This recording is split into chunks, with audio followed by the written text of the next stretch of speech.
Okay, good day guys. Ito, may check na naman tayo na LG inverter, yung mga smart drum. Tingnan natin kung anong error na nilalabas nito. So, sabi ng customer, i-error daw ito guys. Hindi siya nagtutuloy sa pagwawash, pati yung sa spin. Ito, tinisting natin sa spin. Sa wash naman, parang nagbabalance lang siya. Tapos, yun, nag-i-error na, hindi na siya nagkakarga ng tubig. Kaya ito, tinisting muna natin sa spin ito. Kasi lalabas din yan dito eh. Tayin lang natin, nagbabalance lang siya oh.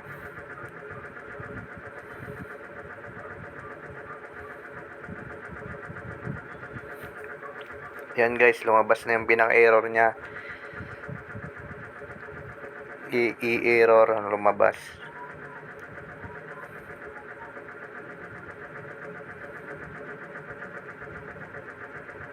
Yan, bunutin natin. Basta guys, kada check nyo ng washing, kada bukas nyo, bunot talaga.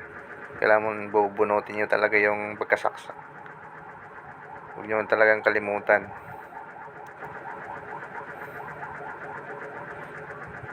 Yan, nabuksan na natin. Ito yung may problema guys, o yung pinaka-subboard dito sa likod yan, no? Yung tabi nitong power supply. Yan, ito guys, yan yung problema. Chinik na rin pala natin yung mga connector dito sa may baba nya guys, kasi sabi kasi tiningnan na kasi ng may-ari niyan, grabe daw corrosion. Kaya tiningnan natin, inayos natin. Binugahan natin ng pantanggal ng corrosion yung mga sakit sa baba. Yan, tingnan lang natin to guys. Check natin.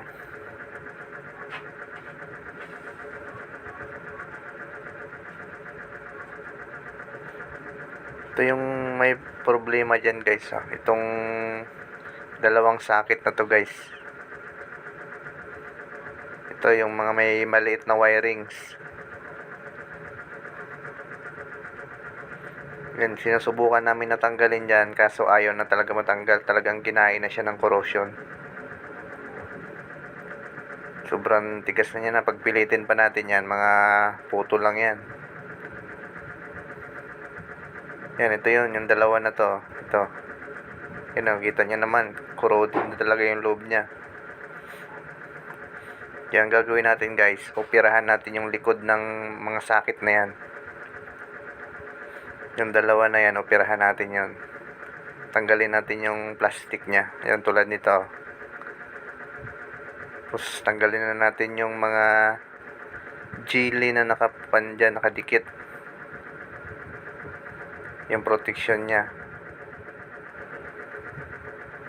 Kudkurin na natin, dandaanin na natin kasi ay mga malit din dyan na mga parts, baka masundot. Tapos i-continuity nyo simula doon yung sakit na yun na nakakabit yun sa board.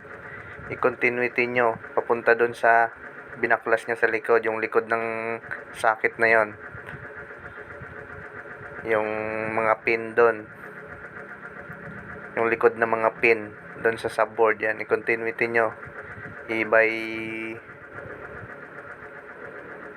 color code nyo lang kung saan yung walang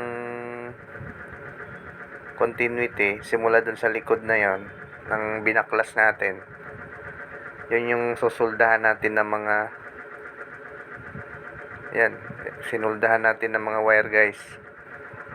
Siguro mga kanyan anim na wire guys yung walang continuity. Yan, nalagyan na natin. Tapos in-splice na rin natin yan sa mga walang continuity. Yan, tapos itistingin na natin. Okay na, lahat na meron na siyang continuity. Meron ng palo lahat yan, no? Okay na, lahat ng sakit okay na, may mga palo na siya. Ganyan lang gagawin guys, kasi mahirap na makakuha ng harness niyan. Ayan, oh. Dinikita na natin, binalik natin, oh. Nakaganyan lang. Yan, tinisting na natin. Yan, balance. Ayan, oh.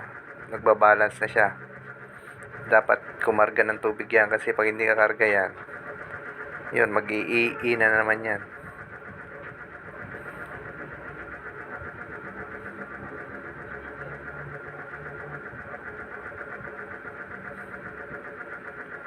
Hintayin na lang natin. Yan, okay na siya. Kumarga na siya ng tubig, guys. Saka nag-spin na rin yan. Listing na rin natin sa spin. Okay? Thank you.